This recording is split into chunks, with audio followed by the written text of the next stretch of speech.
I'm Jennifer Stansel. I'm the president and CEO of the Glazer Children's Museum, and you're watching the Tampa Bay Community Network.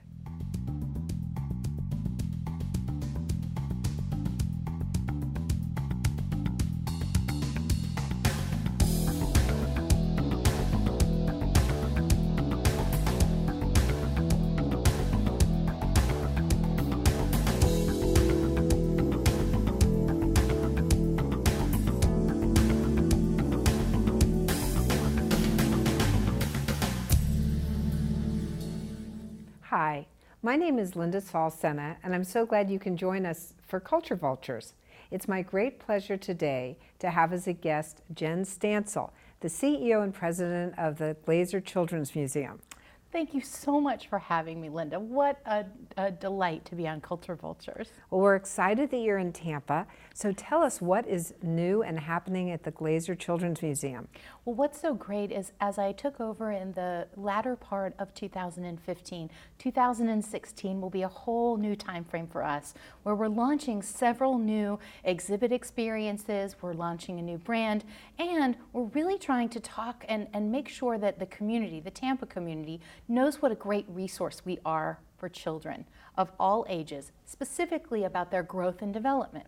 So you'll have seen, and I know you know, that the museum is an amazing 53,000 square foot facility with 170 plus exhibits. We'll be adding to that, we'll be changing that over the next several years, and we'll be working to really be for all kids, specifically kids that are a little bit older than you might normally think would visit. We definitely want to be for children under 10, but are working to think about how we can engage teens and tweens as well as our toddlers. Now, don't you have different programs aimed at different age groups? We absolutely do. So not only are our experts on the floor able to differentiate instruction, that's the natural term for how you actually level up kids in terms of what they know. So a 2-year-old may know what a 5-year-old could know, but we actually adapt. We want to understand how to be well positioned to help any child learn. So that's what our staff does on a daily basis. Beyond that, we have specialized learning experiences for kids in their age strata. So we'll have camps, we'll have birthday parties, we'll have workshops, where field trips are packed, and there are great extra programs that you can do. So in that way, we're constantly really at a place, at a juncture, where it's always our job to help every child maximize their experience and make the museum a place where they can realize their fullest potential.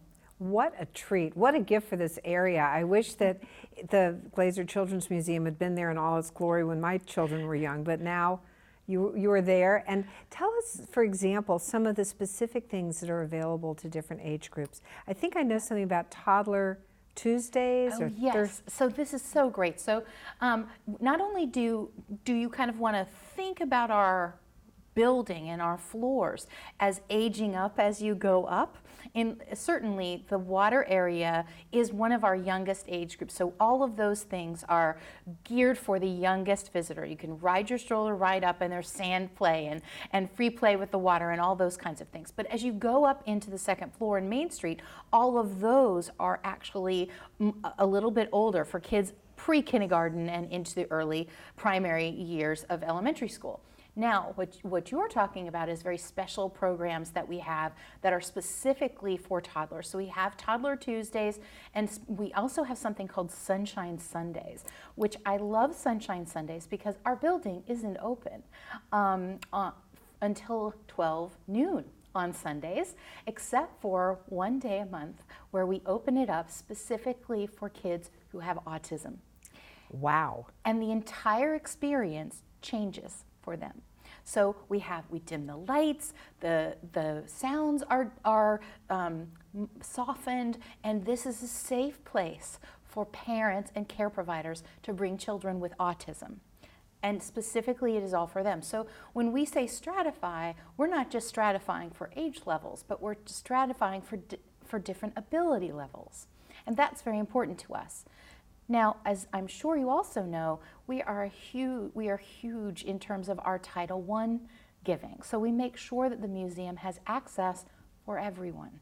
So over 3,000 kids already this year have taken advantage of our Title I funds that our community helps give us. So that's fantastic. I know, because the early childhood investment, right? We know that Nobel Prize winners have told us, economists, that have said every dollar that you invest in a young child returns $8 back into your community.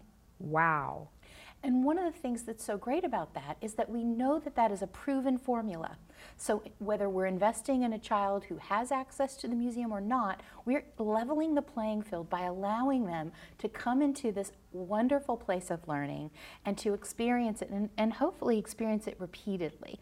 We want the visit to be the visits to be aggregate. That's why we love members, right? Because they can begin to come back and back and back. And so when they grow out of the construction and building area, they can go on to the get moving area or go up the climber when they have enough physical, when they're older and 4 and 5. So we have great experiences for all, and it's been a big part of what I've emphasized in my early days is to think about those social responsibility constructs that as a community gym, as an arts organization, as a cultural organization, our duty to reach every child we can, regardless of their race, their ability, their socioeconomic status. That's just fantastic.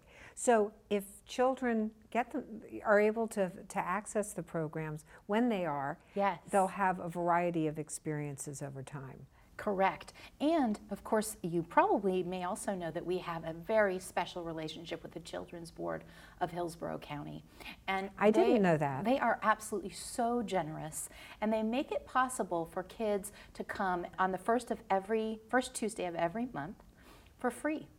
Really? Yes. And so we just had one of our days, and we are great partners with WEDU as well. So we had Daniel Tiger from PBS, right? This huge mascot character, great programs about social and emotional wellness, and we had over 1,000 people in Wow. just a 5-hour time period. And the Children's Board is providing that, so again, you can come repeatedly. We know from talking with EDU and from talking with our staff who comes back to those again and again. So if you're unable to afford membership, that is one way that you can access the museum. We also did a campaign for those who can afford memberships to do a buy one, give one. Oh, that's great. Right? So we have connections with places like the downtown ministries, the food bank, Title I schools, all of that, all of those organizations that are helpful at various levels of kids' lives. And we try to, when you want to buy a membership and then also give one, we then connect you with a family to give. That is just fantastic. Thank you. Thank you. It's not only missional, but it's part of what's in our heart. I can imagine a child going there and just feeling like the light had been turned on. It's such a magical place. So the best part of being in my office is that both in our office and in our board conference room, you can hear all the kids all the time. And so there's in our conference room, it's adorable because the kids right underneath are actually pretending to be first responders. They're on a fire engine and they're like, woo, woo. You can hear them, and there's giggles and there's laughter. So you know that that's connecting. I mean, we know that synapses, your brain development, when you get excited, when you have a good, those are memories being formed. Those memories at the Glazer Children's Museum are about learning. And so I hear learning happening. Not only see it, but I hear it happening underneath me, and it's extraordinary. Who wouldn't? I mean, I am the luckiest woman to be able to lead this organization. I am thrilled to be in Tampa. It is a world-class organization, and I am just so excited to start a new chapter for the museum that pushes us even further into thought leadership in both the museum world and in the nonprofit world. Absolutely, and the whole downtown waterfront is burgeoning. Oh, it's amazing. And our positioning there is also an amazing asset to us. So not only is it helping us form partnerships in the cultural corridor, as I call it, right? So there are partnerships with the Straz and partnerships with the Museum of Art and partnerships with history and ultimately all the way down into Channelside with the Florida Aquarium. Those partnerships. And we need to get you hooked up with the Tampa Theater too. Yes. Because they have films that are appropriate for young people, and that could be great. I would love to have some kind of way that we could send our kids a voucher to come to the Tampa Theater or vice versa, or make a double feature ticket of some sort. That's where we can be creative and innovative about the structures and the systems we give families to access the amazing cultural gems that are right in downtown. And more is better in this case. It absolutely is. There's a synergy when you have different cultural organizations working together. Absolutely. I mean, whether it's putting on your own play in our theater or going to see a play or a film or making music. I was just talking with the Gasparilla Music Festival. How can we bring that alive in our museum? The performances, all of that arts and culture, we should be a place where that emanates from, and for every kid. And so that's where we're headed. We're headed to a place where partnership is a part of our DNA. That's beautiful. I'm so excited you're here. Thank you. Which brings me to, where did you come from before you were in Tampa? It's a wonderful journey. I actually, my background is as a scientist. That's fabulous. Yes, and I wanted to be a cardiologist for most of my young adult life. And yet I was also very active in teaching the core classes that college students would have to take for medical school.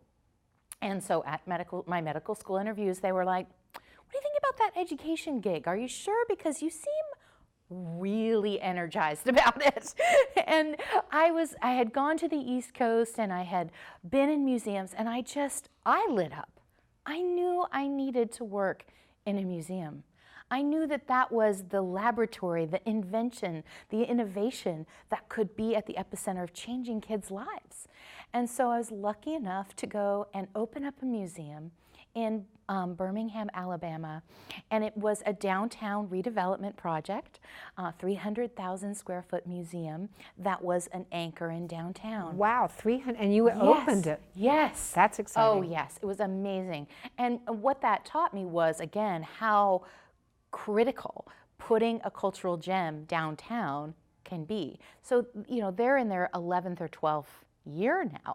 They are thriving. I mean, the architecture of having 400, 500,000 visitors every year is incredible.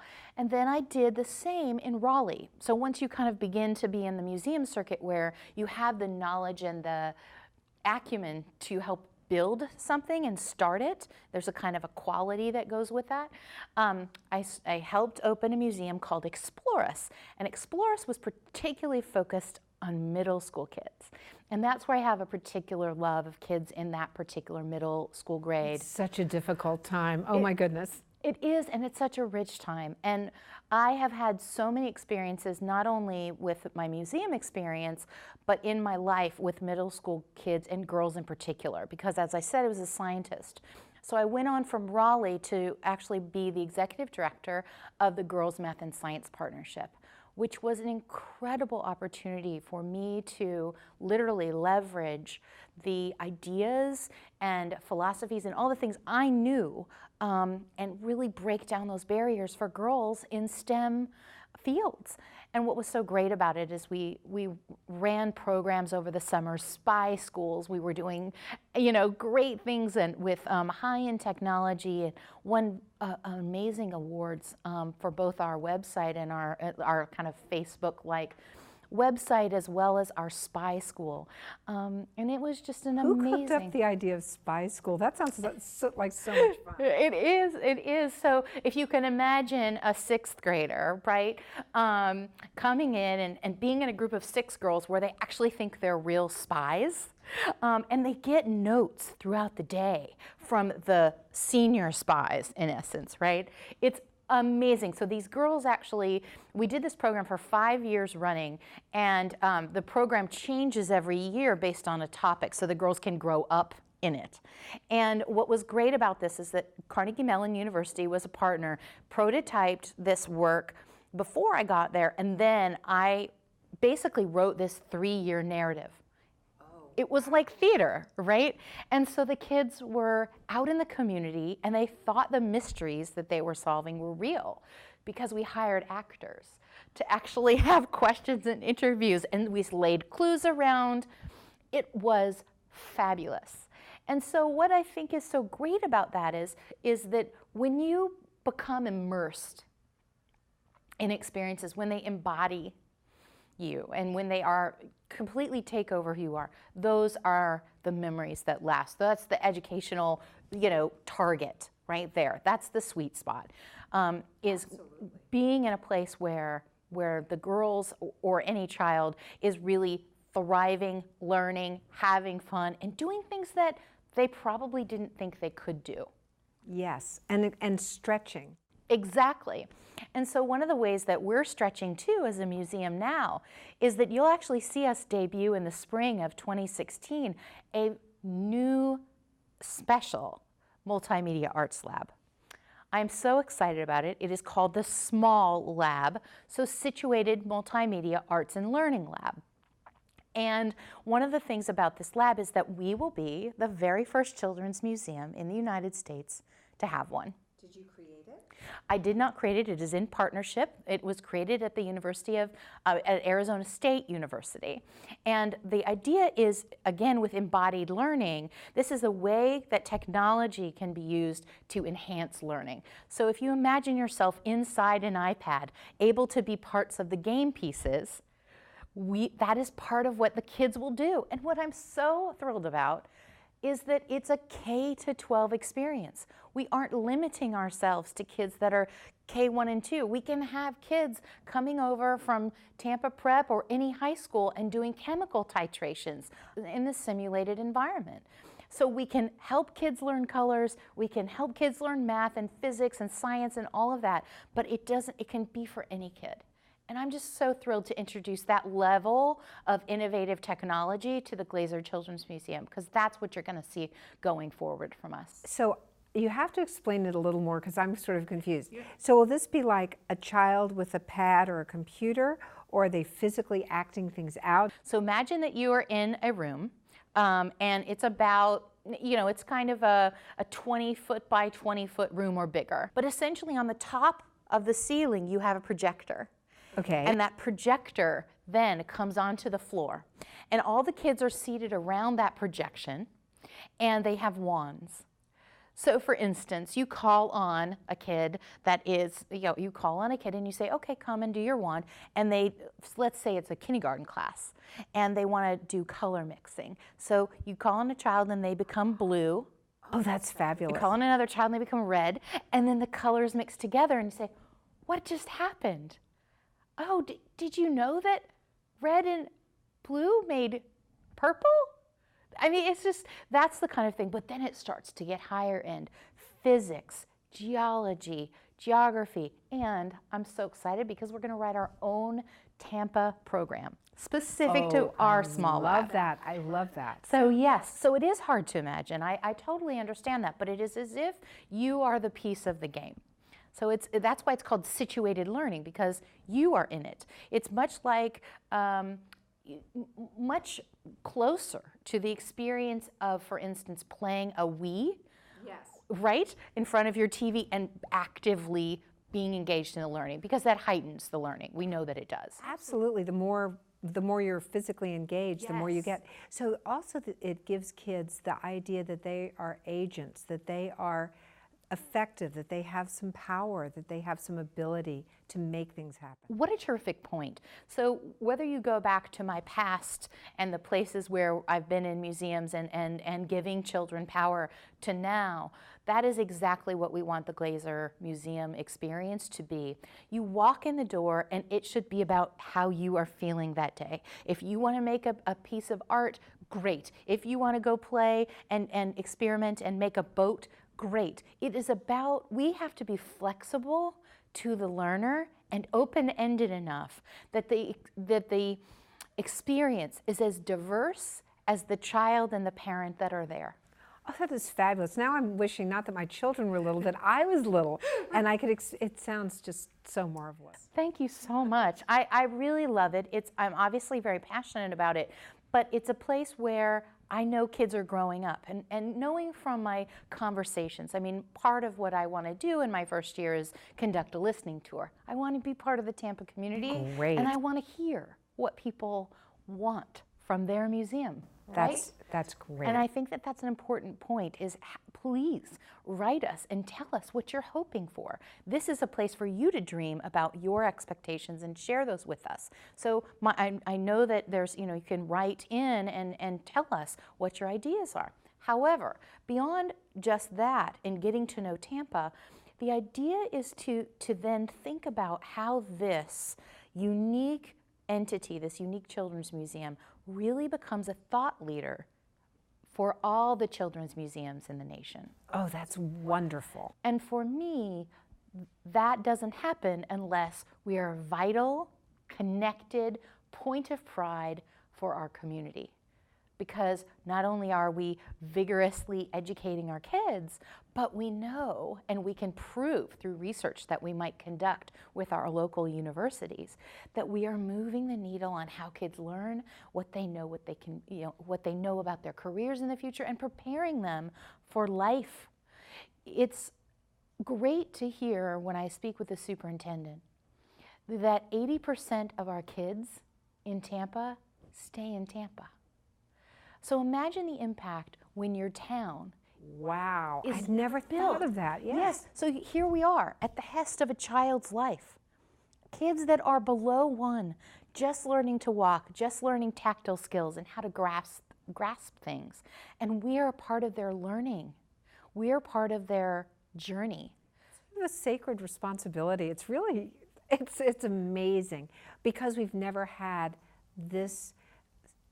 The idea that the Children's Museum would be the center of things. Right. That going to the Glazer would be like one of the high points of your childhood. I would hope that it would be, and I hope that that's something that it's something I'm committed to, and I hope it's something the community is committed to as well. Right? This is a way that we build together. This is Tampa's museum. This is this region's museum, and we will get better based on an iterative relationship with the community.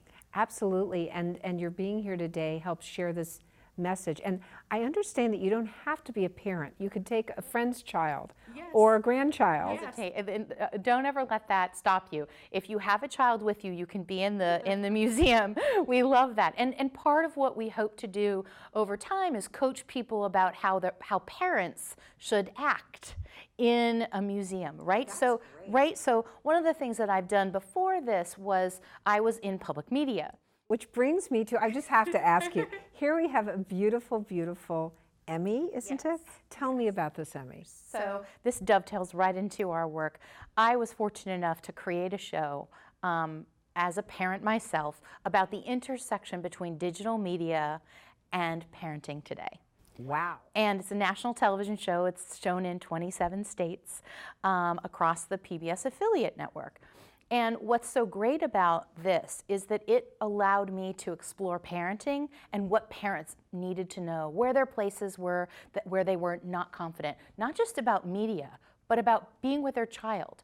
A lot of times we take for granted that the best way to read with a child is on your lap. I always assumed that. And so, but what about with an iPad? What about when you have a digital screen? Should you do the same? How do you negotiate this technology in your household? We're like that too. How do you actually help your child develop and grow cognitively when they're at the museum? What questions should you be asking of them?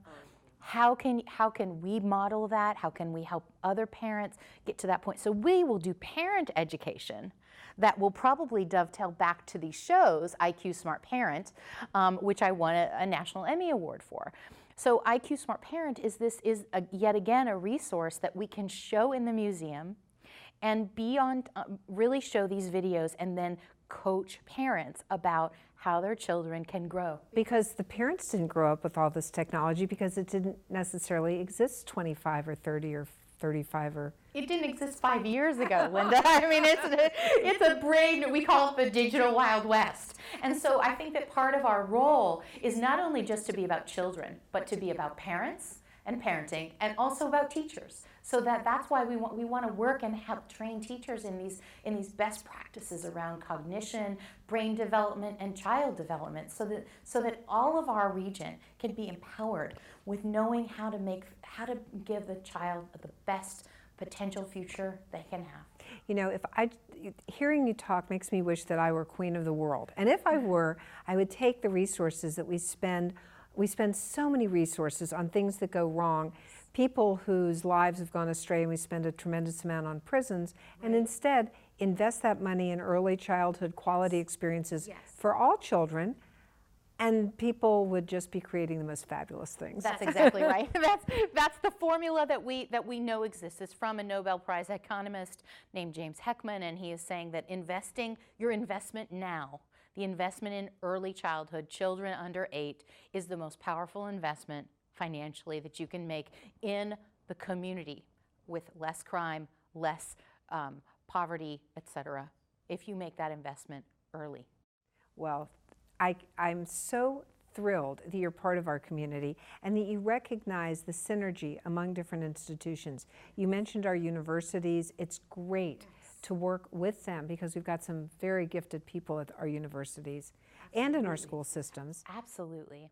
I mean, this is a systemic, if you will, rollout. It's strategic for me. How can we, as a partner, be most effective? Would we be asking a local university to, for instance, study how kids behave in a museum and publish that research across the nonprofit field? Would we be a place where we can study and make new experiences in that small lab, but they would be done by college students? They don't need to be developed by us. Or actually seniors in high school as a community give back project. That's why I think people need to understand how much of a resource we all are for all kids. And we really need to understand that our leveraging our universities and their talents actually has a lot to do with how successful we can be. So for me, that's a strategy and a system, a network that I'm trying to build in Tampa now. So for children who are over, let's say, 10, do you offer programs? So one of the things that the small lab will accomplish is that will be one of the first times that we will distinctly offer programs for children over 10. So because it's a K-12, 12th grade experience. Do you have opportunities for volunteers? Yes, so we do. So part of what we're trying to think about is a great model is the Exploratorium in San Francisco. And they have all kinds of teen docents that come and they're the ones that do the experience. One of the great things I want to do, and I've asked several of my colleagues already, is I want middle school and high school kids developing games as part of the National Video Game Challenge. That's a great idea. But I want them to make them for first, second, and third graders. We're their audience. It helps when they have little play testers right in front of them. So kids are developing critical 21st century skills, but they're doing it with younger kids. And they could probably get community service hours, which they're all looking for. I know. I mean, this is a win-win-win. And I'm so thrilled. I've always seen the Children's Museum. I've been there a few times when I borrowed little kids from friends.